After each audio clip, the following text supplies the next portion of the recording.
Hey there, Nate Urandi, Orion Training Systems, getting ready to go to yoga with my wife, hence the attire. No, I'm not trying to show off my massive physique. She's the practitioner and I'm the pretender, but I went for a pretty hard trail run this morning. The legs feel kinked up, so hopefully this will work out the kinks. Gotten a lot of requests to do another video on doping. And so I'm taking a little bit of a different stance here, or direction, I should say. You know, when we think about doping in sports, people tend to fall into one of three buckets. The first bucket is the 10% or so who think sport is now clean, and that dopers account for as little as 1% of elite athletes because that's what we're told. Then there's about 10% who believe sport is every bit as dirty today as it ever has been, that the sophistication of drug programs are still 2-3 steps ahead of what the anti-doping movement is able to combat. And then lastly, there's, the roughly 80% in the middle who is either ignorant of the whole thing and therefore can't have an educated opinion, or they're ambivalent. They just don't care. And everybody has an opinion. They fall into one of these three buckets, and everybody has a right to his or her opinion. But the argument breaks down for those who take the stance of defending sport as clean and contend that athletes must be considered clean unless there is absolute proof to the contrary. Yes, they demand incontrovertible proof of cheating to declare any given athlete in any given sport as a cheater. This is a strawman stance at best, and at the least, it defies logic. They shout, "Trust in science. Trust in the anti-doping process because it's the best we've got. Trust in the athletes because they are nice people and they work hard. And to those who disbelieve in what they see, go back into your cave, you trolls, because all you do is spout innuendo of guilt. Put your tinfoil hats on and go to hell. You have zero proof." And if those who disbelieve what they're seeing try to turn that around by saying, well, show us the proof that we should believe in these top-level athletes, we're met with personal verbal attacks, deflection, emphatic statements about burden of proof being on the accusers, not on the teams and or the athletes. All of this only diminishes the stance of those who say we need to believe. The internet and the ability to share so much information today has vaulted us into an era where the accessibility to that information has tilted the discussion, and it's firmly in the favor of those who choose to take off the rose-tinted glasses and apply heavy skepticism to the feats of strength, power, endurance, and stamina that we all witness. In track and field, the women's 3,000 steeplechase world record was just obliterated by 8 seconds. That's more than 50 meters in that race. And the previous record holder is now officially being investigated for EPO use. The world record performance was also a 15-second PR, so an improvement of roughly 100 meters.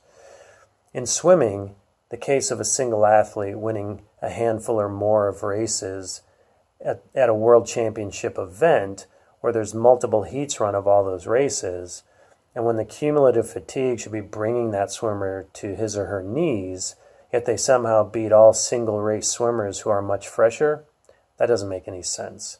In team sports like cycling, we're asked to believe in team leaders for the Grand Tours as clean, whether their career progression is inconceivable or to a degree at least plausible. But whether you've won the atomic jockstrap race or used to win a multi-minute race in a velodrome or even won a flat one-day semi-classic, none of that equates or even correlates to Grand Tour podium pedigree. To think any of it does is an insult not only to intelligence, but also to those riders who showed stage race promise and pedigree from the beginning of their pro careers. Maybe even before in some cases. Winning a Grand Tour is something few cyclists achieve, and it is a career-long pursuit, not something you fall into or a transformation that can occur in a few short years. In a team sport, basketball, for example, we see athletes who look taller, leaner versions of NFL linebackers. We compare NBA player physiques from the 80s and previous decades to those of the 90s and beyond, and it's like we're looking at humans versus aliens. Soccer, rugby, you name it, no different. It's insane. All of it is insane. So in the case of cycling, where it becomes nonsensical is when we're supposed to believe in a rider who has won or can win one of the 3 Grand Tours. He's clean for myriad reasons. I know him. He's a good guy. He's outspoken against PEDs. He's never tested positive. And on and on and on. But in order to believe a rider is clean, you must believe all of the following. In a rigorous 3-week race, clean can win. Not just beat, but emerge victorious against cheating riders. Second, that the team surrounding and supporting that athlete is also entirely clean. Otherwise, how could he be the team leader if the other riders on the team are doping? Third, that all other contenders and teams are likewise clean. And lastly, that only those not talented enough to be World Tour riders and winners are the ones who cheat in order to make up for their physiological inadequacies. There are more points that support this, I'm sure, but if you question any of these points, then your psychophancy around clean riders immediately caves in. We are fed so much deflection, and I'm both disappointed and dismayed by how easy the general public and the apologists lap it up. We see narcissistic videos of LeBron James doing deadlifts during the NBA playoffs and hear about how dedicated he is and how he works so much harder than anyone else. While no one can dispute his talent, I sure don't, it would be ridiculous to believe he's not hopped up on some PED cocktail. Look here, not there. The examples are endless, and they can be discussed about any sport on the planet. And don't get me started on that gray area horseshit. Talking about the gray area is an apologist's way to excuse cheating. Cheating is about intent. There is no gray area with motive, morality, or intent. Lastly, as I've said many times, patterns are proof. We know unequivocally what a doping athlete looks like because there have been enough of the elites who have been popped. And not by AD organizations, but rather by whistleblowers and investigations.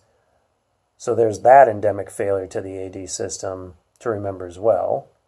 And that we can fairly easily size up other athletes and do a side-by-side comparison, athlete in question versus known doper. If they look eerily similar, then sorry, the athlete in question is a doper. Because remember, elite sport is rife with doping. And make no mistake, dopers are not lazy athletes. If anything, they work harder because the PED cocktail they're on allows for faster recovery between sessions, as well as the ability to push harder during the key sessions. So a clean athlete simply cannot compete with that unless you believe in any given sport is entirely clean. That the history of cheating and doping and match fixing has been completely eradicated, which we know for a fact that it hasn't been. But we're told to take heart, that anti-doping is working. Sacrificial lambs are led to the slaughter and offered up as examples of the AD system working. What's curious is that nearly every single one of them is a second or third tier athlete.